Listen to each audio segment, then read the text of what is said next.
इस यूनिवर्स का thank you जिसने हमें मिलाया और हमें यहाँ पे जन्म दिया। थैंक यू उन सभी ऋषि मुनियों का जिन्होंने डिवाइन नॉलेज दिया। गुरु जी का धन्यवाद। गुरु जी की जय हो। आप सबको नमस्ते। कैसे हैं आप सब?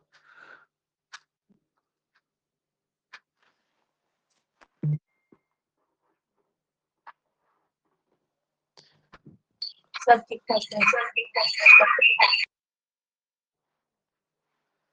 ओके जी। तो कल हमने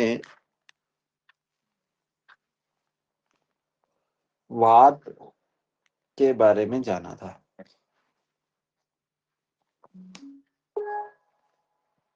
ठीक है कि वात कितने प्रकार का होता है, कहाँ कहाँ पर होता है, क्या उसका काम है ना, और किस टाइप के रोग हैं। और फिर हमने जाना था कि वात के 80 रोग कौन से हैं। What is the 80 disease of वात, जिनका क्योज वात होता है, वो 80 रोग कौन से हैं। तो उससे एक चीज ये भी क्लियर हुई कि 80 रोगों के बारे में पता चला, तो उसका ठीक करने का एक हमें पैटर्न मिला कि हम किस प्रकार से उनके बारे में उनको ठीक कर सकते हैं।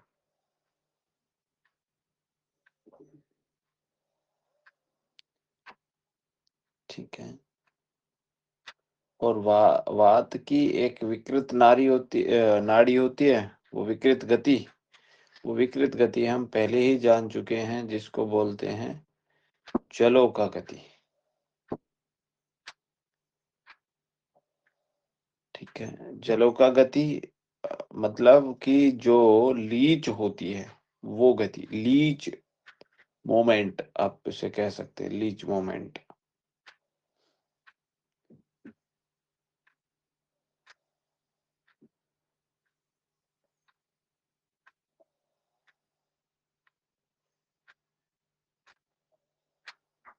फिर हमने पित्त के बारे में जाना था। पित्त का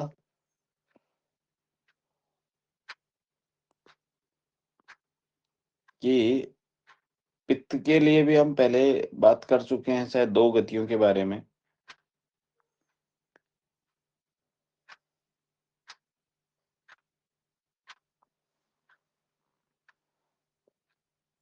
यस कर सर, चुके हैं। इसके अलावा बटन भी है।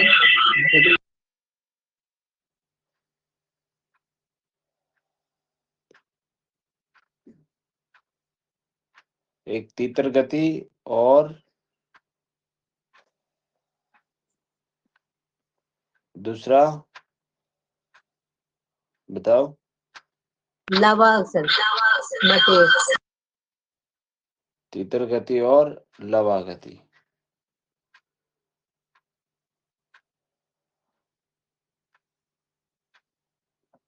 ठीक है। तीतर गति क्या होती है कि हर 3-4 लो एम्पलीट्यूड की, मतलब एक वो आती है धड़कनें, 3-4 आएंगी, फिर उसके बाद रुक जाएगी, फिर उसके बाद 3-4 धड़कनें फिर आएंगी, फिर रुक जाएगी। यानी कि यह चाल इरेगुलर होती है। इरेगुलर मतलब कि कंटिन्यू नहीं होती।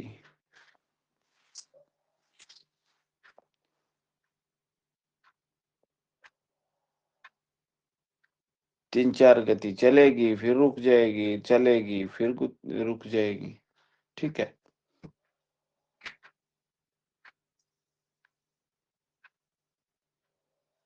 लगातार नहीं चलती है, क्योंकि तीतर भी इसी प्रकार चलता है कि वो 2-4 कदम चलेगा, फिर रुकेगा, फिर इधर-उधर देखता है वो, फिर रुक कर फिर आगे अचानक आगे बढ़ता है, ठीक है? तो इसी प्रकार से वो मतलब चलता है।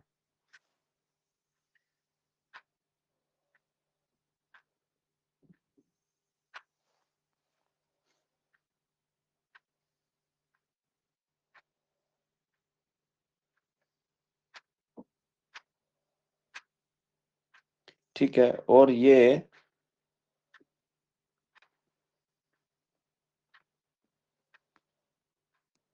क्या बोलते हैं उसे?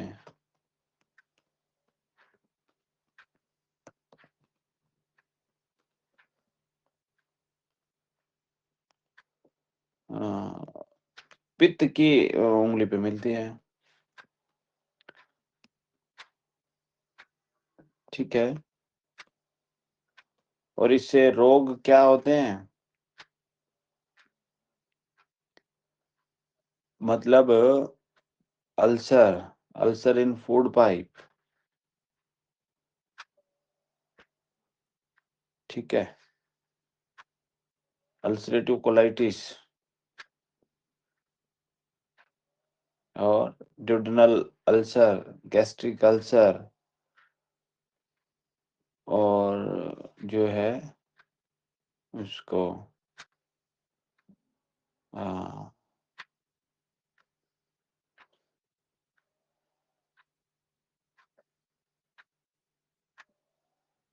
एंट्राइटिस,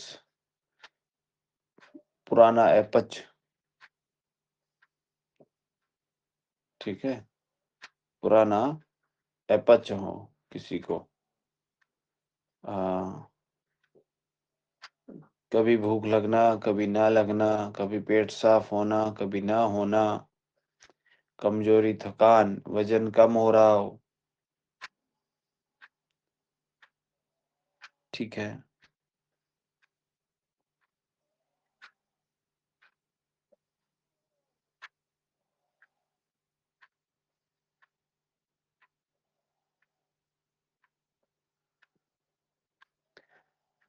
तो ऐसा ये होता है, ठीक है? और यहाँ पर हाई एम्पलीट्यूड नहीं मिलता है, ये ध्यान रखें। लो एम्पलीट्यूड मिलता है, यानी कि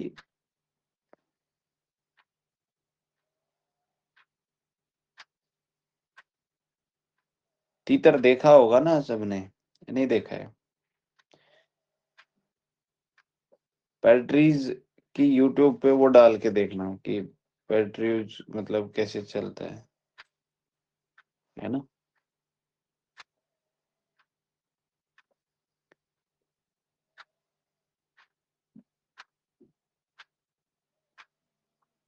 यहाँ ऐसा क्यों हो रहा है कि तीतर गति आई?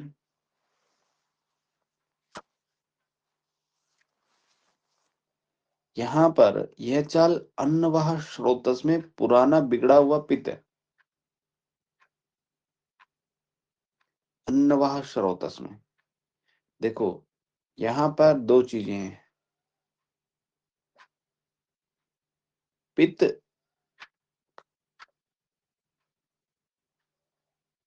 और वात के कारण ये दोष नाड़ी में दिखाई पड़ता है। ठीक है?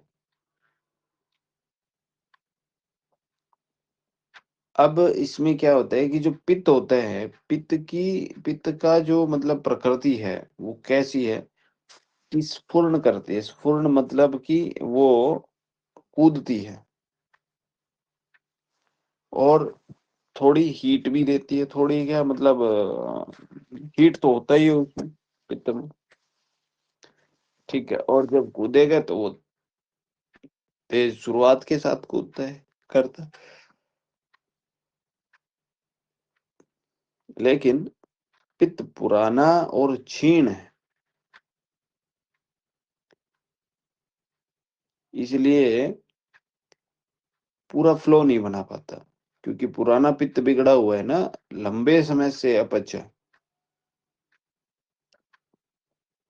तो वो अपना जो स्फूर्ण है, स्फूर्ण मतलब कि फ्लो, एम्पलीट्यूड, वो नहीं बना पाता है। तो वो नहीं बना पाएगा तो क्या करेगा? थोड़ा कूदेगा।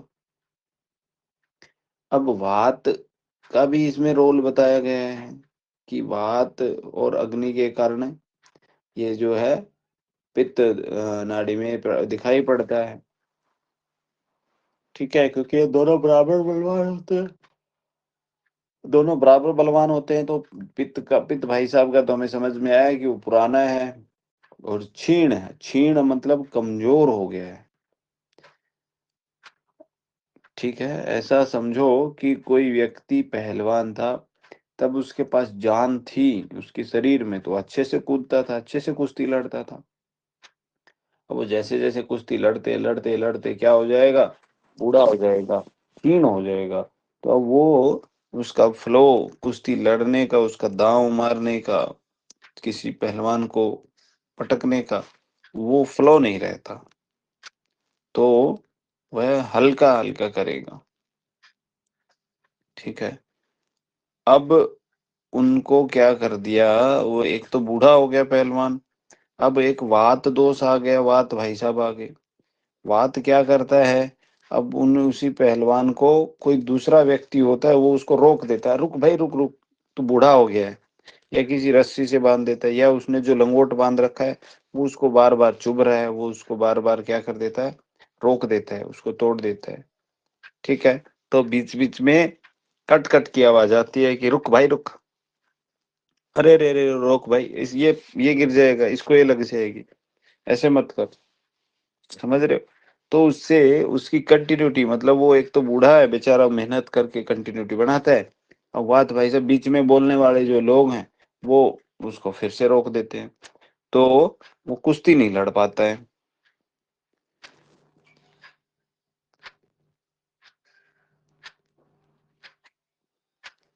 क्योंकि जब वात और पित्त दोनों बराबर हों तो वात की गति मतलब अनियमित होगी, है ना, और पित्त स्फूर्ण और गर्मी होगी, तो ये जो है तीतर चाल बढ़ाते हैं।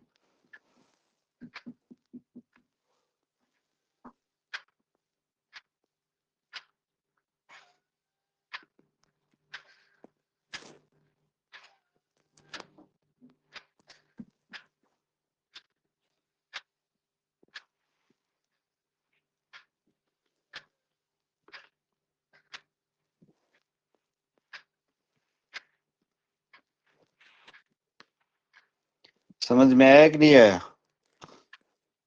Yes sir.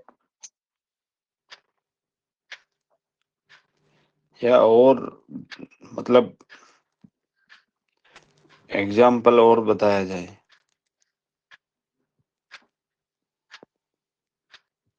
आ गया सर। आ गया पक्का?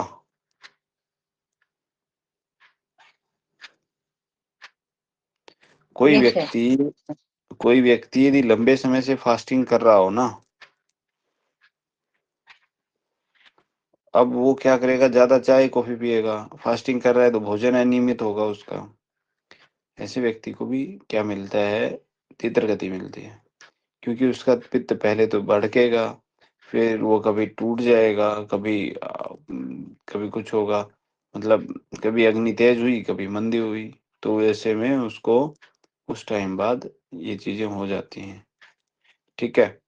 अच्छा। हाँ, रेगुलर में आपको इसका मतलब वो करना है ना।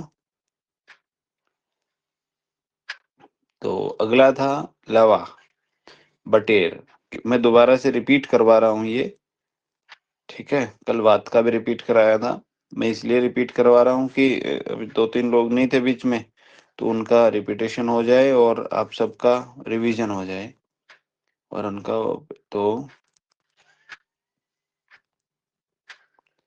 लवागति, लवागति अर्थात बटेर, क्वैल, ये एक पक्षी होता है।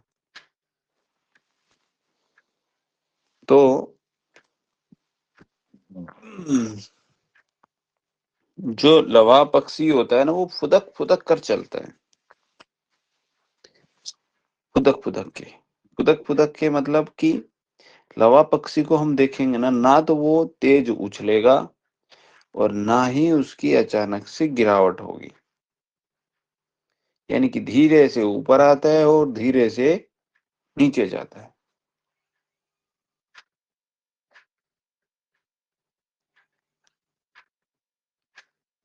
ठीक है? उस पक्षी को समझिए कि वो पक्षी धीरे से आँख बंद करके उसका अनुमान की मतलब अपने उसमें इमेजिन करिए, देखिए कि कोई चीज़ धीरे से ऊपर गई और हल्की-सी रुकी और धीरे से नीचे आई।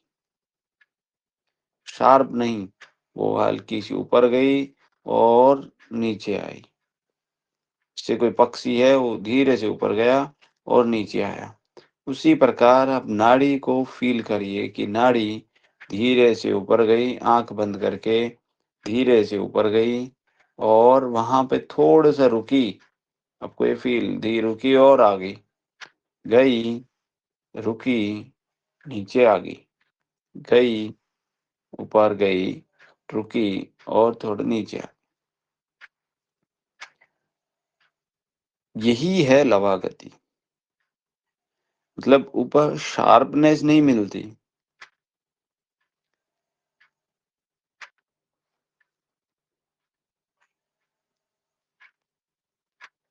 जो बटेर होता है ना, बटेर एकदम तेज उड़ान नहीं भरता है।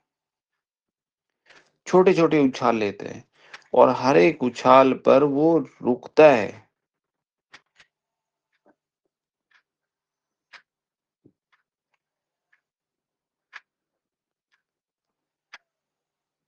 ठीक है? मतलब जो मेंढक में और लवा में क्या फ़र्क होता है? मेंढक जो होता है वो शार्प होता है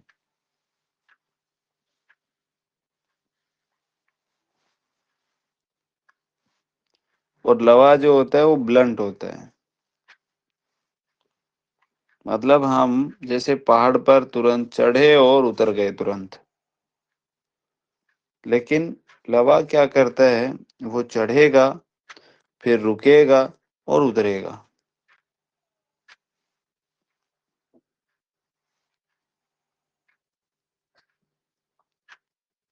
मेंढक छलांग लगाता है,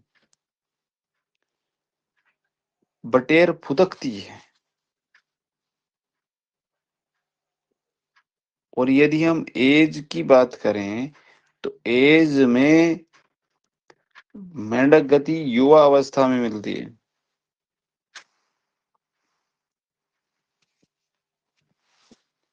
और बटेर 40 साल के बाद मिलती है।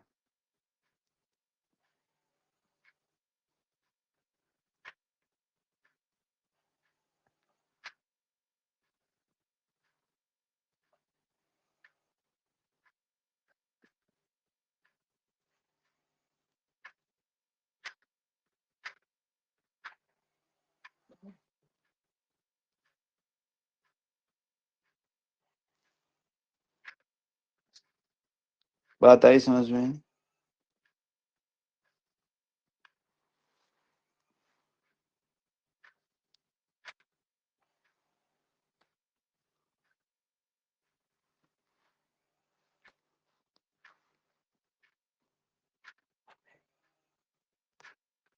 नहीं आई?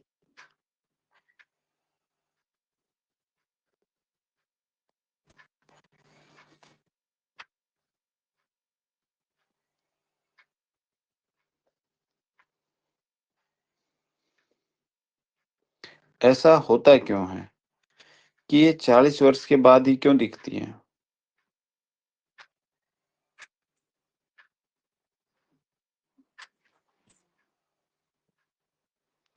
धातुओं में 40 के बाद जो धातुएँ होती हैं, सप्त धातुएँ, उनमें कठोरता आ जाती है। कफ की स्थिरता हो जाती है। कफ बढ़ने लग जाता है। पित्त की तीव्रता यानी कि पित्त का जो अग्नि जो है वो मंद होनी शुरू हो जाती है और वात का प्रभाव आना शुरू हो जाता है। तो का असर नाड़ी पे पड़ता है। पीक तेज नहीं बन पाती है, नाड़ी में ठहराव आ जाता है, उसमें शार्पनेस जो होती है वो खत्म हो जाती है, तो इसलिए ब्लंट पीक दिखती है।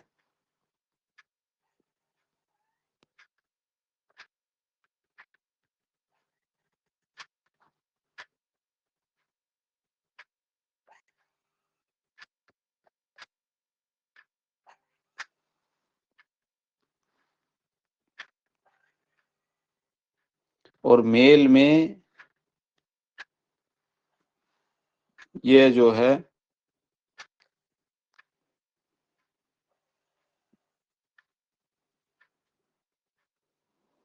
प्रोस्टाइटिस या सिस्टाइटिस, फीमेल में सर्विसाइटिस या सिस्टाइटिस, पीआईडी, वाइट डिस्चार्ज या यूरोजेनिटल प्रोग्राम मिलती हैं।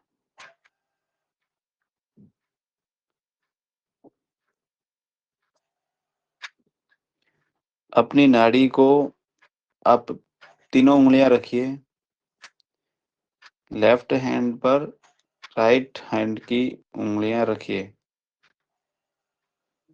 और ढूंढिए कि कहाँ पर है, और आपकी जो रिंग ये फिंगर है वो कोहनी की साइड में आएगी और इंडेक्स फिंगर थंब की साइड में आएगी। और 3 लॉन्ग एंड डीप ब्रीथ लीजिए और धीरे से लीजिए और धीरे से छोड़िए 3 बार।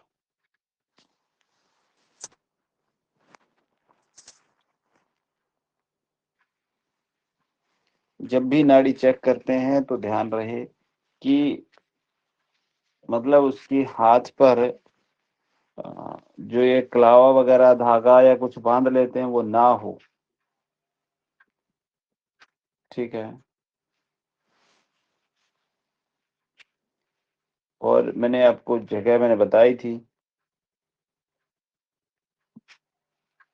आप अपनी नाड़ी वहां पे रखिए हाथ को और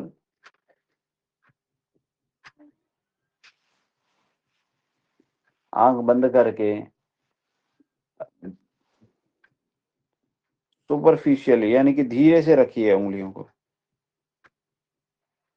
और धीरे धीरे प्रेशर दीजिए, दबाइए, धीरे धीरे प्रेशर दीजिए, दबाइए और 7th लेवल पे ले जाइए, एकदम नाड़ी को ब्लॉक कर दीजिए, एकदम ब्लॉक कर दीजिए और करिए बिल्कुल ब्लॉक, धीरे से छोड़िए।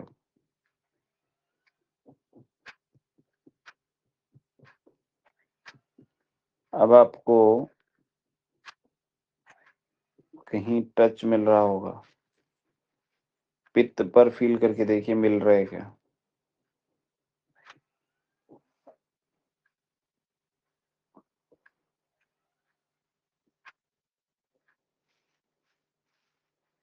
जब हाथ पे मिल रहा है, कफ पर मिल रहा है, देखिए।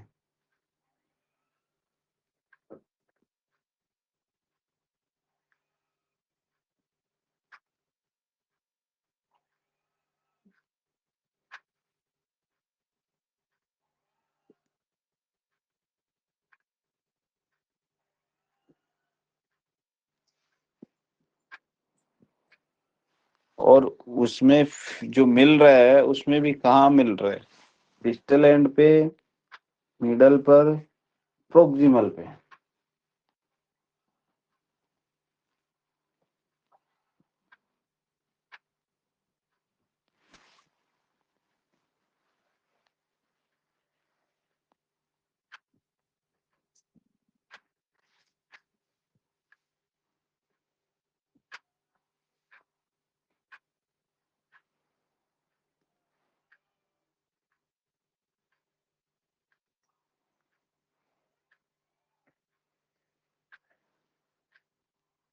चेक किया।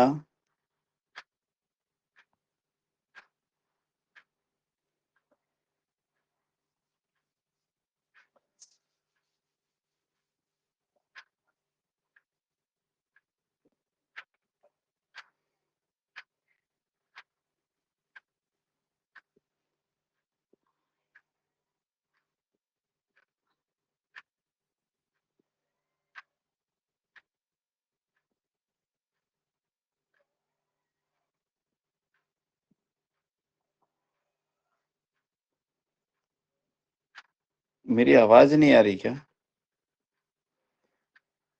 आ रही है क्या सर। होगा? चेक कर रहे हैं सर। कोई भी किसी का नहीं आ रहा। अच्छा, सर मैं बात करूं?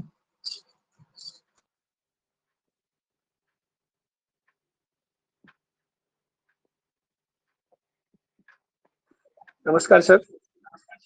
जी नमस्कार सर। मुझे मेरे तीनों नाड़ी मिले सर। मेरे ये प्रॉक्सिमल एंड साइड में तीनों में मूवमेंट मिली मेरे को।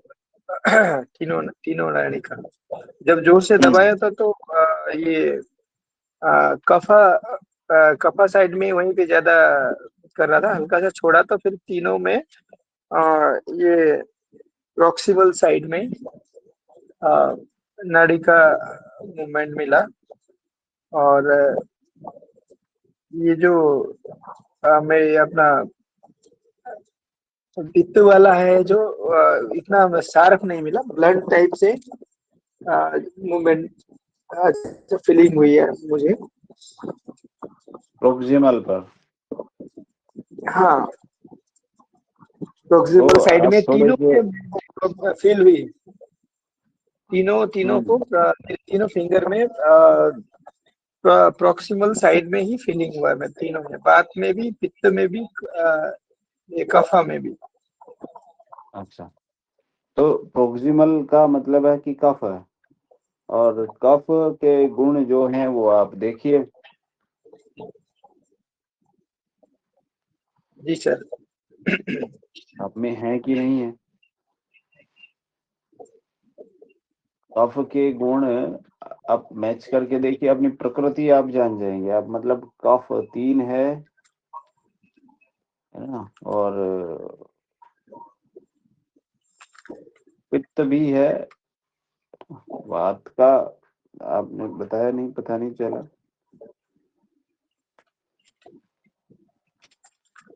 तो कफ के गुण आप में हैं कि नहीं है, आप देखिएगा।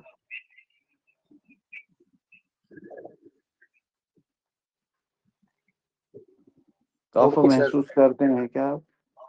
लेजीनेस महसूस करते हैं हाँ, क्या, मतलब? थोड़ा थोड़ा थोड़ा सर। कभी कभी ऐसा पेट भी थोड़ा ब्लंट जैसा होता है। हम्म। हाँ, तो इससे ऐसा है ना कि हम अपनी नाड़ी को जब देखेंगे तो हमें ये पता चलेगा कि हमें क्या है, और वो उसमें मिल रहा है कि नहीं मिल रहा है। हम उसको देखेंगे ना तो मिलेगा। ठीक है, चलिए। तो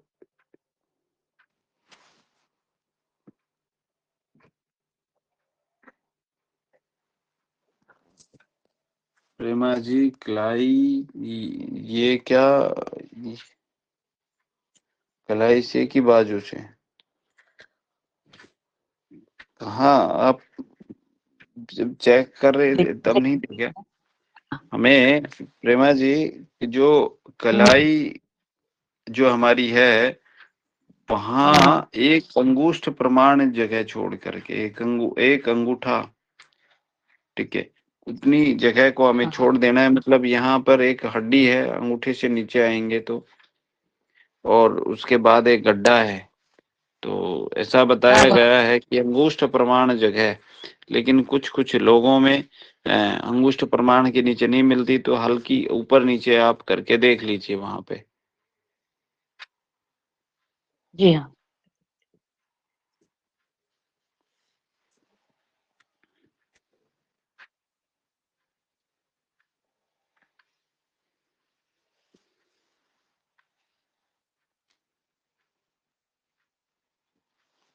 जब भी नाड़ी चेक करें तो पेशेंट का हाथ और आपका हाथ रिलैक्स मोड में होना चाहिए। दूसरा, क्रॉस नहीं करना है, एनर्जी क्रॉस नहीं करनी है। मतलब कि ऐसे हाथ क्रॉस करते हुए नहीं पकड़ना है। मतलब पेशेंट का हाथ को हमने क्रॉस करके दूसरी साइड से हम जाके घूम के ऐसा कर रहे हैं, ऐसा नहीं करना है।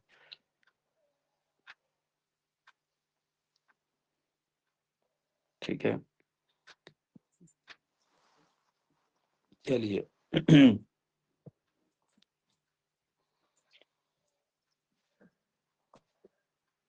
अब अगला तीसरी गति आती है काक गति।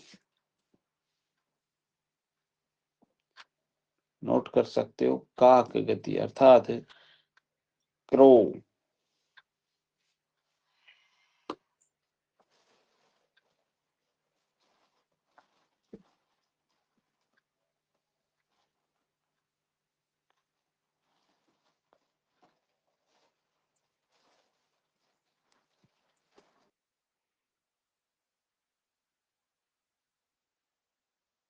सर ये पित्त का ही थर्ड गति काक गति ना? हाँ, पित्त का ही थर्ड गति है।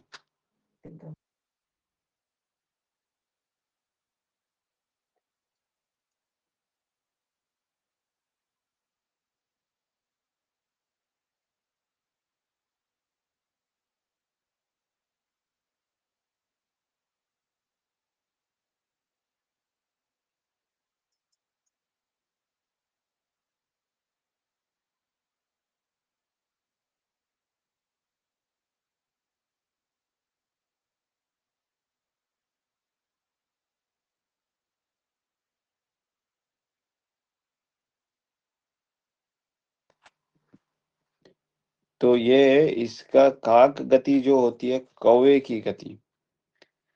आंख बंद करके कौवे को देखिए तो एक बार।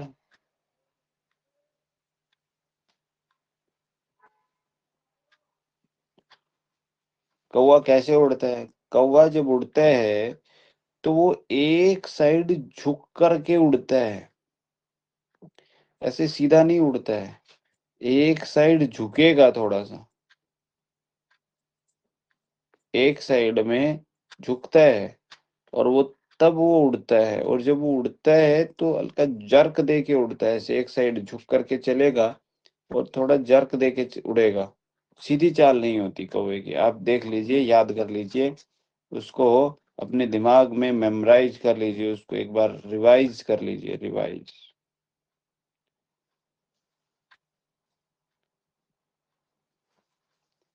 क्या है ना, आपको एक दो दिन में नाड़ी के लिए हम मेडिटेशन क्या कर सकते हैं वो कराएंगे, है ना, एक दो दिन में। हाँ, करेंगे उसको।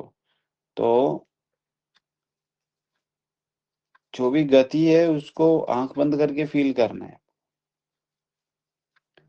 कौवा उड़ रहा है, ऐसे नहीं पता चल रहा है तो यूट्यूब पे कहीं देख लीजिएगा, है ना, नहीं तो कहीं ना कहीं कौवा आपको मिल ही जाएगा।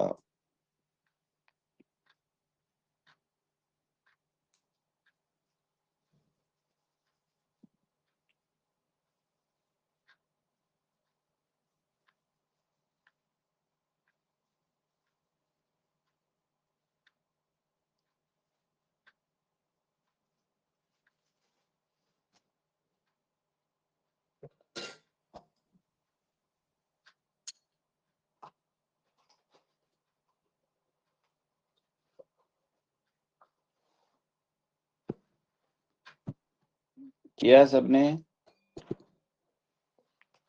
आया क्या कौवा याद? Yes sir.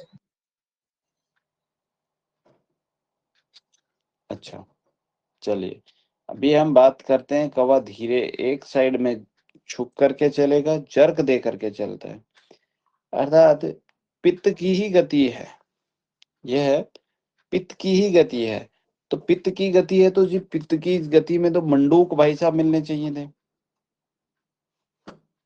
नहीं?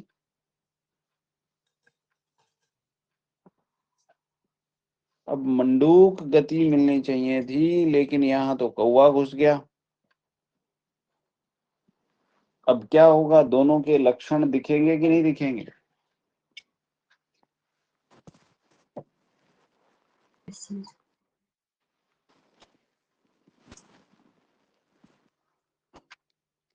अब वो उसके लक्षण दिखेंगे तो क्या करेगा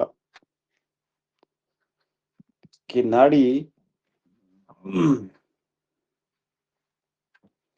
होता है कि मेंढक उछल तो जाता है, उछलते ही कौवे को दिख गया, कौवे ने झपट लिया, उसने झटका दे दिया।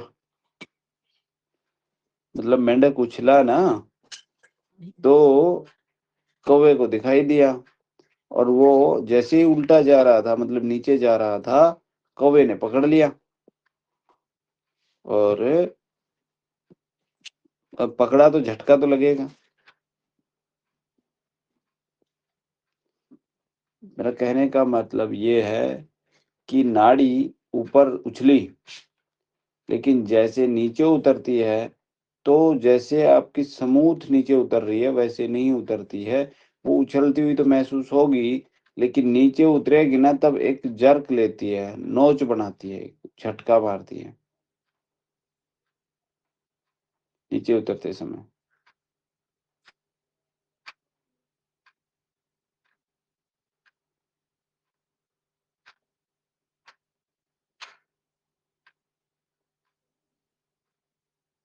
ठीक है। और यह जो नोच आपको उंगली के कर्वेचर पे नहीं दिखता।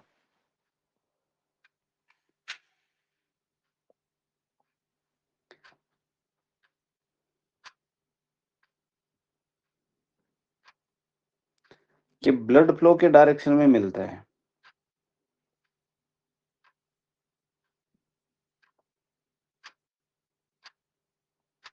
ठीक है। और ये और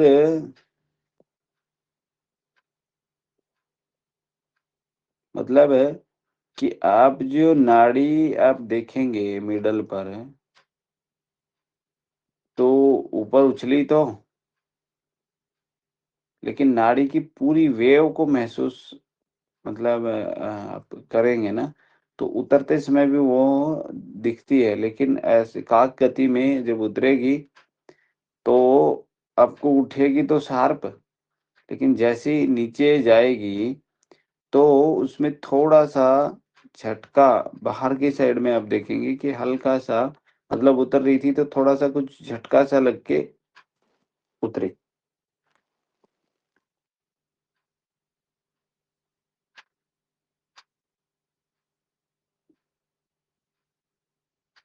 और यह ब्लड फ्लो के डायरेक्शन में मिलता है।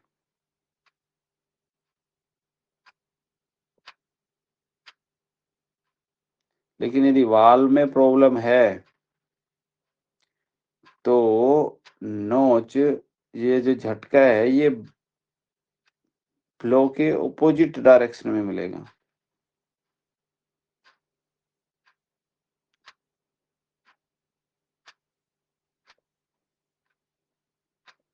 ऑपोजिट डायरेक्शन में क्यों मिलेगा जी? समझते हैं। जैसे हार्ट से ब्लड बाहर फेंका,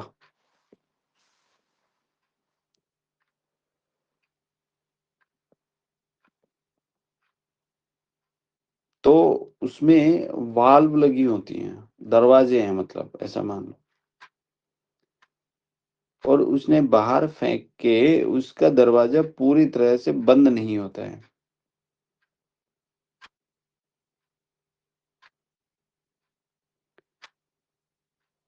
इमेजिन करिए कि हार्ट ने पंप किया, या आप अपने घर के दरवाजे पर हो, आप अपने घर के दरवाजे में हो, दरवाजे में से आपने किसी को, मतलब कोई रस्सी वगैरह कुछ बांध रखी है, और उसमें क्या कर रखा है कि उसको बाहर धक्का दिया।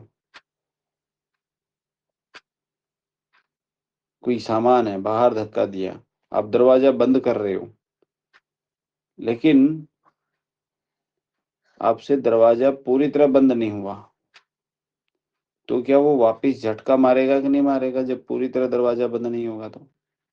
क्योंकि उसको पीछे भी जगह मिल गई है। ऐसे ही हार्ट में होता है कि जब दिल का दरवाजा पूरी तरह से बंद नहीं होता है, तो खून एक बार को तो आगे जाएगा, लेकिन आगे जाके फिर थोड़ा-सा पीछे लौट जाता है। क्यों? हार्ट में वापिस आ जाता है। क्यों आ जाता है? क्योंकि बंद नहीं था डोर। वो जो वाल्व थी वो बंद नहीं हुई, और वो जो पीछे लौटती है उसी वजह से नाड़ी में जर्क लगता है, और उसी झटके को काक गति कहते हैं।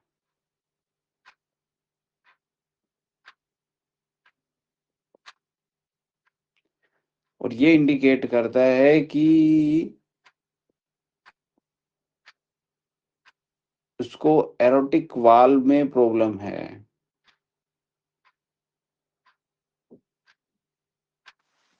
मतलब एरोटिक वाल्व पूरी तरह से बंद नहीं होता है।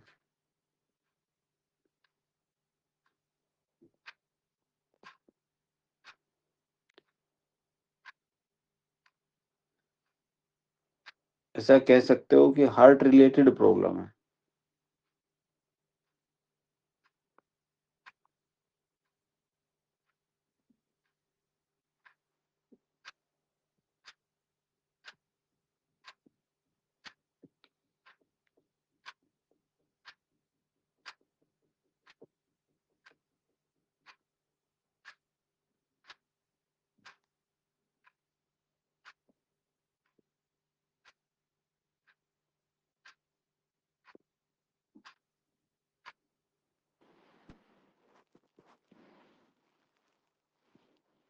बात आई कि नहीं आई समझ में?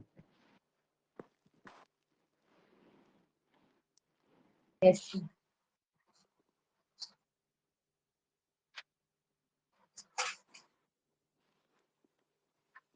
ठीक है।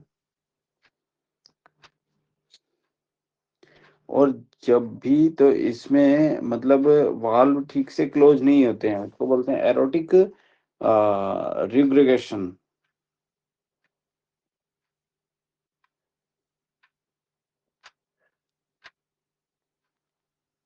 और जब भी नाड़ी देखते हैं तो हमारी जो उंगली का जो फोर्स है, प्रेशर है, दबाव है, वो कफ की नाड़ी पर थोड़ा ज्यादा होना चाहिए, 3 नंबर। पित्त की नाड़ी पर 1 नंबर। क्यों? क्योंकि वह ज्यादा कूद रही है, आसानी से मिल जाती है। और वात की नाड़ी पर 2 नंबर, यानी कि पित्त से थोड़ा ज्यादा।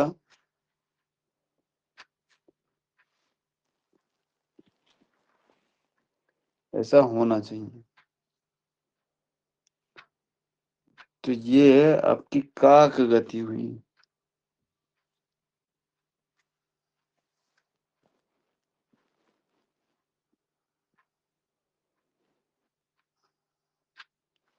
देखो, मान लो कोई व्यक्ति है और उसको शिकायत है कि जल्दी थकान हो जाती है, धड़कन है, सीने में भारीपन है, और नाड़ी आपने देखा कि मिडिल फिंगर पे ऊपर जाते समय तो ठीक है, लेकिन नीचे आते समय नोच मिल रहा है, तो इसका मतलब उसके एरोटिक वाल्व में प्रॉब्लम है, और रिग्रेगेशन जो है वो उसमें पॉसिबल है कि उसकी वाल्व, एरोटिक वाल्व प्रॉपर बंद नहीं हो रही। या फिर कोई व्यक्ति है जिसने बीपी की लंबे समय से दवाइयां खाई हैं। कोई व्यक्ति, मतलब आप ढूंढेंगे ना, कोई ऐसा व्यक्ति देखना जो बीपी की लंबे समय से दवाइयां खा रहा है, तो उसकी नाड़ी आप देखेंगे तो मंडूक जैसी लिखेगी, दिखेगी कि मंडूक जैसी है, लेकिन उसको 1 मिनट 2 मिनट बहुत ध्यान से, मतलब 80-90 बीट्स तक, बीट नहीं गिननी है, 1-2 मिनट तक आपको कंटिन्यू उस नाड़ी को फील करना है, देखना है कि क्या मिल रहा है, उसका एहसास करना है कैसी है वो। तो आप देखेंगे कि वो जब वो ऊपर उछल के नीचे आएगी ना उतरते समय, उसमें हल्का जर्क मिलेगा आगे जाके, मतलब नोच मिलेगी एक जर्क। और यही गति काक गति है। ठीक है जी।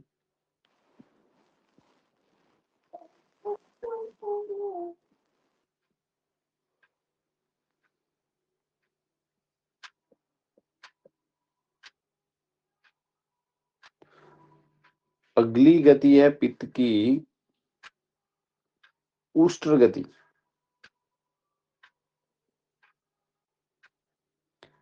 अच्छा, ऊंट किस किसने देखा है भाई? देखा सर हरियाणा में। देखा है ना? ऊंट देखा है तो उसकी चाल भी याद करिए एक बार।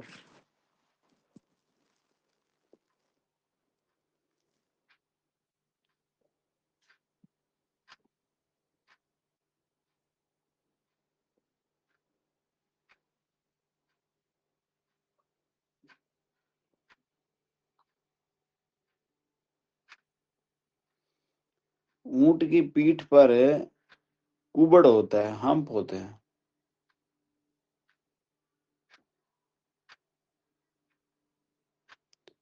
ना। दो कुबड़ वाला ऊंट देखा है आपने कभी? दो कुबड़ वाला ऊंट? नहीं सर, अरे, कभी दो कुबड़ बचपन का में ऊंट, नहीं दिया। अभी एक कुबड़ी याद है सर। दो कुबड़ के भी ऊंट होते हैं। हाँ, मैं देखता हूँ एक मिनट।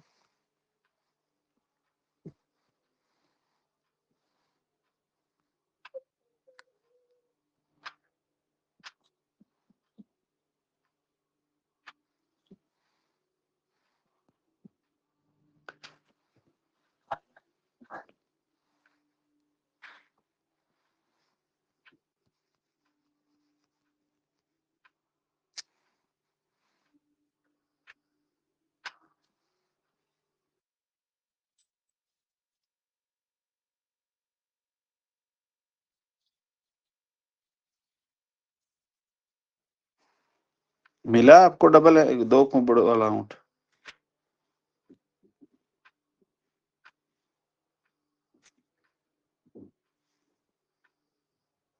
चेक करे सर।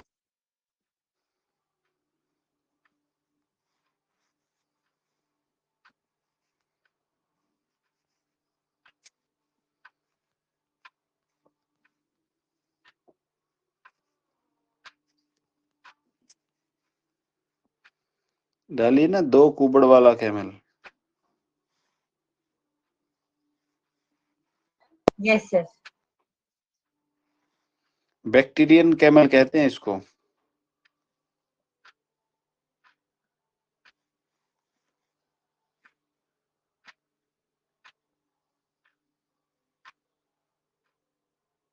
मिला सर।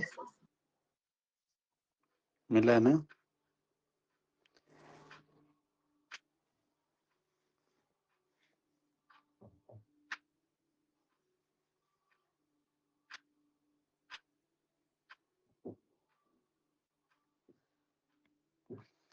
अच्छा, जो नॉर्मल जो ऊंट होते हैं उनमें भी जैसे कुबड़ होता है ना, कुबड़, और कुबड़ के आगे अगले पैर की जब हड्डी शुरू होती है तो वहां पर एक छोटा कुबड़ बनता है।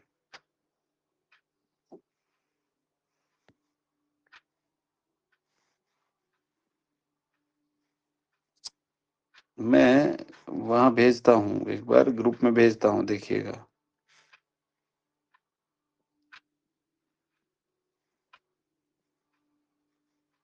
कल्पना जी का ज्वाइन हो गया क्या? नहीं हो रहा?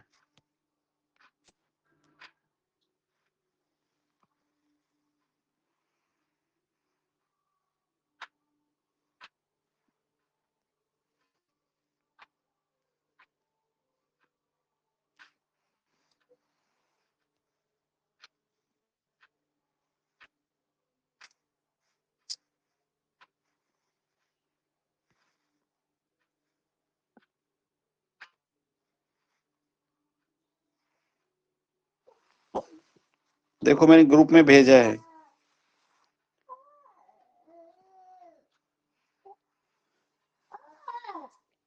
यहाँ दिखाऊं?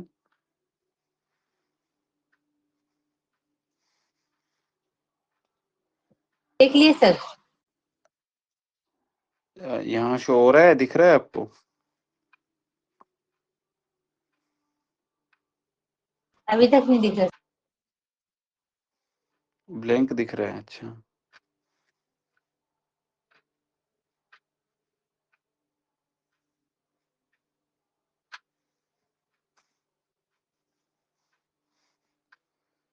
कोई नहीं, ग्रुप में देख लिया आप लोगों ने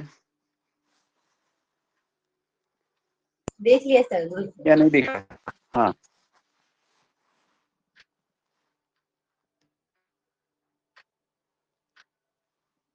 चलिए। तो जो इसमें क्या होता है, हाँ, इसमें देखो दोनों मैंने ऊंट भेजे हैं, और जो सिंपल ऊंट होता है उसके भी वह मैंने दूसरा दिखाया आपको, है ना, दोनों जगह पे वो लगाया है। ठीक है, तो ऊंट को फील करिए, मतलब आप से ऊंट जब चलता है ना, तो वो डबल 2 झटके मार के चलता है।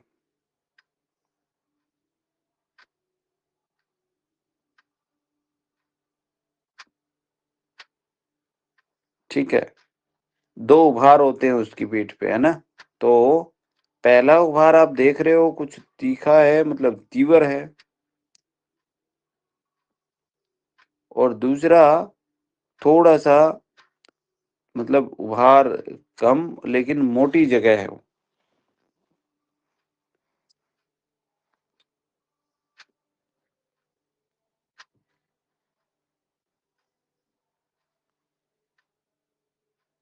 ठीक है, ऐसा थोड़ा सा मतलब चौड़ाई लिए हुए है, मोटाई। अब दोनों ऊँट के उसमें देख सकते हो आप कि पहला थोड़ा सा तीवर, थोड़ा सा उभार लिए हुए है, तीखा है थोड़ा सा, और दूसरा थोड़ा सा मोटा है, उभार मतलब गोलाई लिए हुए, थोड़ा सा मोटा और गोल है। और कब उभार है, उभार भी कम होगा, देख रहे हो?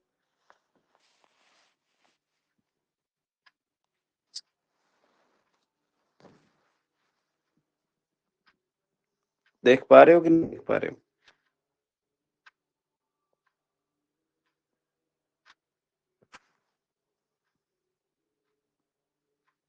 सर कहाँ भेजा आपने? ग्रुप में भेजा ना मैंने, व्हाट्सएप ग्रुप में। हाँ वो ग्रुप में तो दिखा सर। हाँ, ऊंट को आप देखेंगे ना, मैंने उधर है जो सिंपल ऊंट है उसके उस पे पीठ पे निशान लगा के भेजा है। तो उसमें आप देखेंगे तो एक उभार, जो एक कुबड़ है, एक हम्प है, वो तो सही है, लेकिन दूसरा थोड़ा सा गोल और मोटा है, मतलब बड़ा है थोड़ा सा, मतलब उसकी और जो हाइट है वो भी कम है। तो नाड़ी यस में सर। भी सेम चीज मिलती है। और जो इसमें जो पहला कुबड़ जो दिखता है, वो वात दोष को दर्शाता है, वात दोष। ठीक है, और दूसरा वो कफ को दर्शाता है, दूसरा हम्प कफ को दर्शाता है। सब मान लो कि इसकी पीठ पर जो है वात और कफ बैठ गए हैं, तो आपको ऊंट की चाल में कफ का अवरोध मिलता है, रुकावट मिलती है।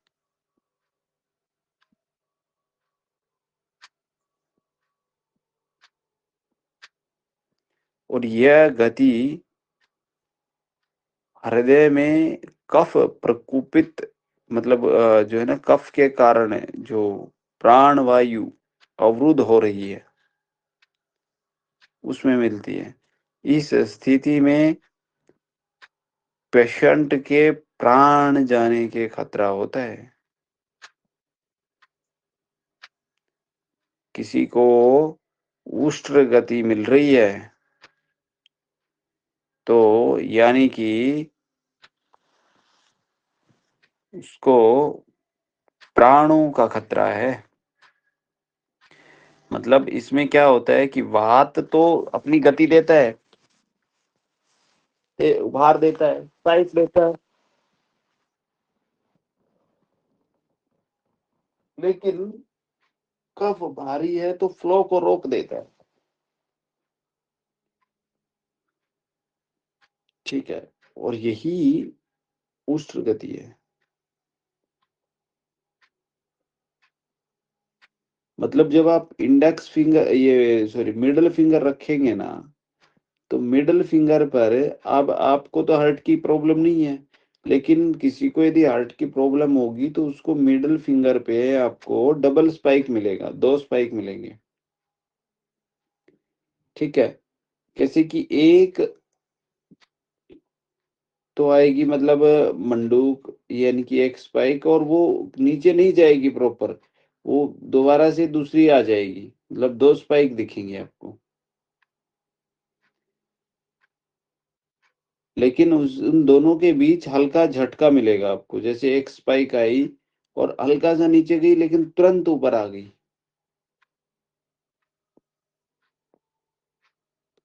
तो ऐसे में उस व्यक्ति के जान को खतरा है।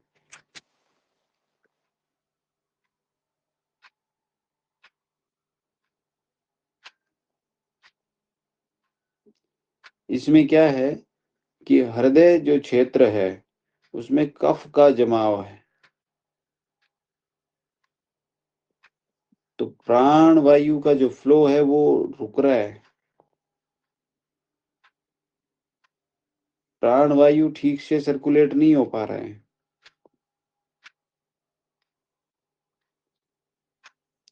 ठीक है,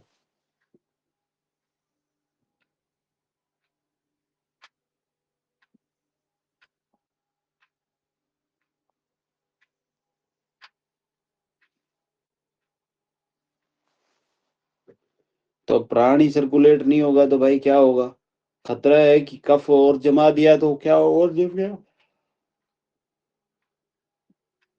तो क्या होगा।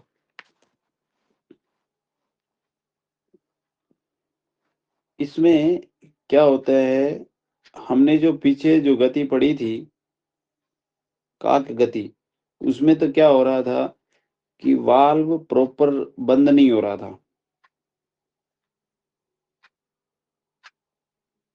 तो ब्लड जो है वापिस आ रहा था।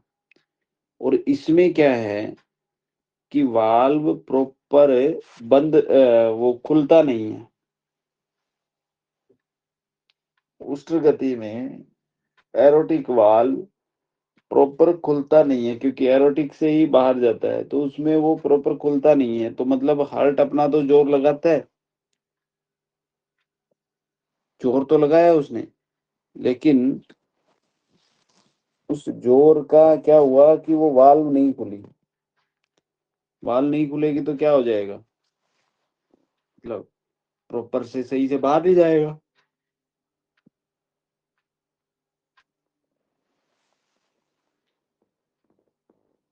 यानी कि एरोटिक वाल्व स्टेनोसिस होती है।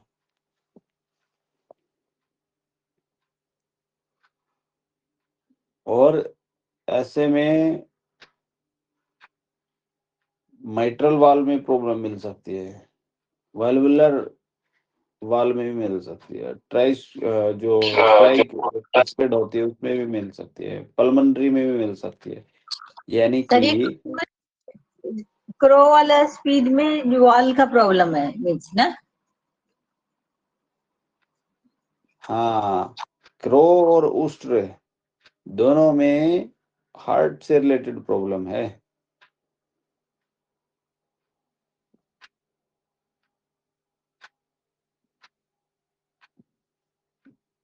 यानी कि यदि आपको उतरते समय झटका मिल रहा है तो क्रो है। क्रो का मतलब ये हुआ कि जो हार्ट डोर है वो प्रॉपर से बंद नहीं हुआ।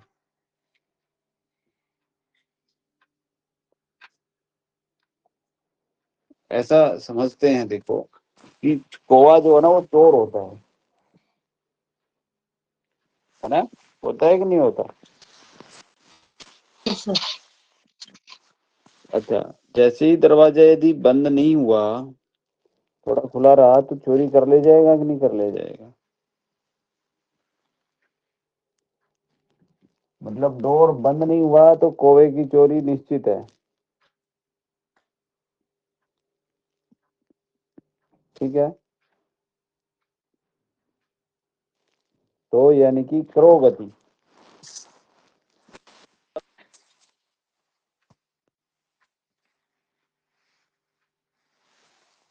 और दरवाजा छोटा, उसमें से ऊंट को निकालना है।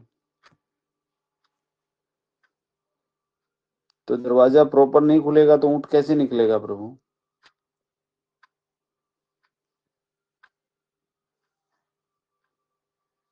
नहीं निकलेगा ना, तो वो तो बहुत डेंजर हो जाएगा, ऊंट फंस जाएगा उसमें से, दरवाजा प्रॉपर नहीं खुलेगा।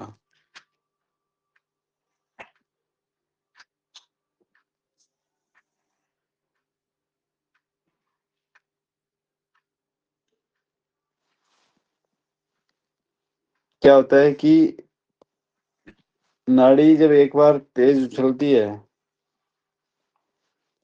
एक बार तो उछलती है और तुरंत दूसरी मतलब आकर के दूसरी लहर और आ जाती है, तो वो उसका रास्ता रोक देती है।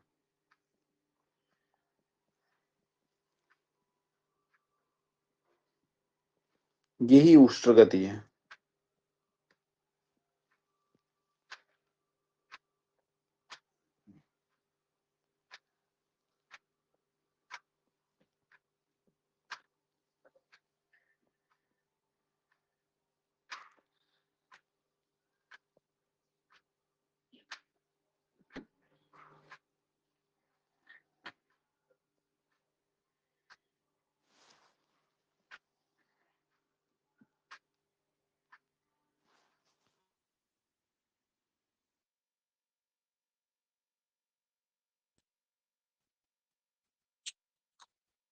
जायक नहीं आया?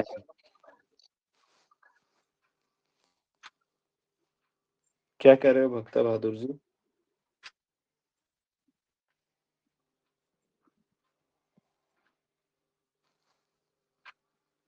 कुछ कह रहे थे आप?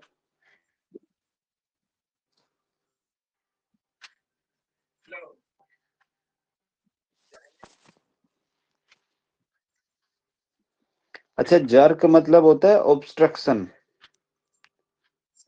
जर्क मतलब ऑब्स्ट्रक्शन, यानी कि जो ब्लड फ्लो ऑब्स्ट्रक्ट हो जाना, मतलब रुकना।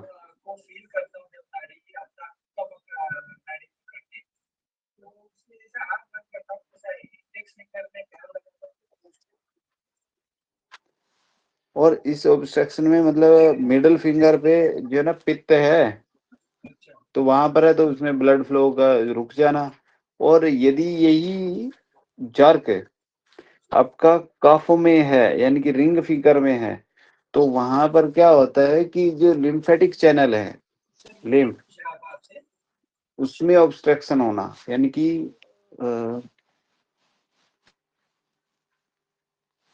लिम्फेटिक में गति का अवरोध हो जाना। ठीक है, और यदि वात में क्या मिले, जलों का गति मिले, मतलब कि पित्त की नाड़ी बंद हो सकती है, उसमें तो हाइपोथायराइडिज्म है।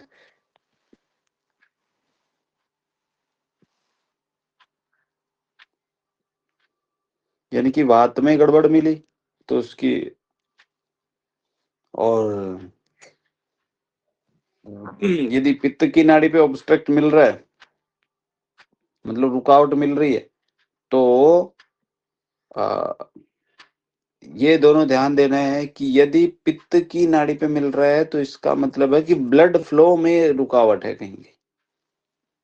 ठीक है, और यदि कफ की नाड़ी पे रिंग फिंगर पे मिल रहे हैं तो इसका मतलब लिम्फेटिक चैनल ऑब्स्ट्रक्ट हैं, यानी कि लसिका नली जो नलिकाएं हैं उनमें कहीं अवरोध है, उसमें कहीं रुकावट है।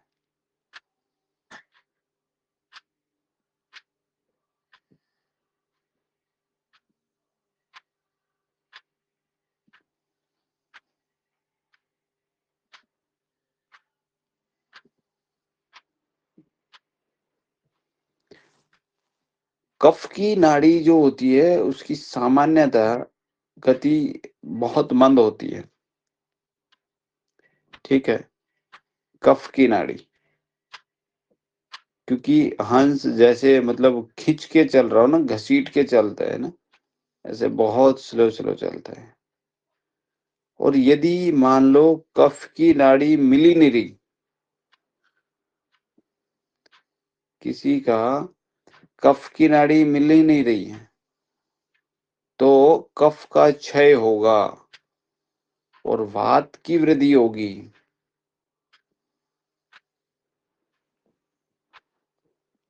और यदि कफ की नाड़ी कूद करके मिल रही है, कूद के मतलब कफ की नाड़ी कूद रही है, तो वो पित्त के कारण कूदेगी।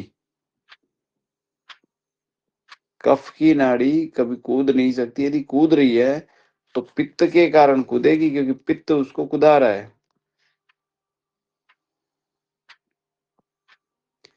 तो ऐसे व्यक्तियों को सांस रोग से संबंधित समस्याएं मिलती है।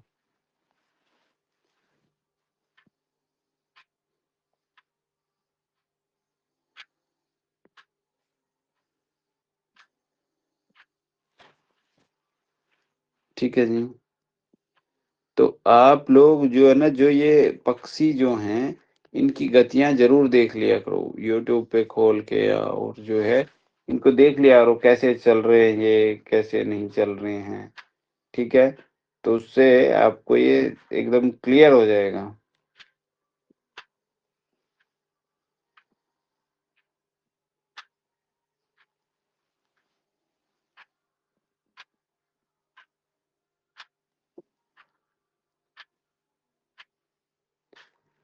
ठीक है। ओके तो सर। हाँ, तो चलिए कल हम करेंगे कफ की गति, ठीक है। कफ की एक दोषज विकृत गति करेंगे हम, एक दोषज। तो उसमें आपको कल है ना कबूतर को देखे रखना है, कबूतर, ठीक है, कबूतर को देखना है, हाथी को देखना है, हाथी को, कबूतर और हाथी को देखना है आपको, ओके सर। ठीक है। उसकी वीडियो आप देखना, कबूतर कैसे उड़ रहा है, हाथी कैसे चल रहा है, ओके। तो ऐसे आप बिना किसी का टेस्ट कराए आप बता सकते हो कहाँ प्रॉब्लम है, ओके। चलिए, और ये अभ्यास जरूर करते रहना है रेगुलर वे में, कि नाड़ी मतलब अपनी उंगलियों के सेंसर इतने हाई सेंसिटिव कर लेने हैं कि कहीं भी टच करो तो पता चले। तो उसको दिन में मतलब आपको टच करते रहना है, ठीक है, इस काम को नहीं छोड़ना है। चलिए, okay, thank you, best of luck, thank you good. Sir.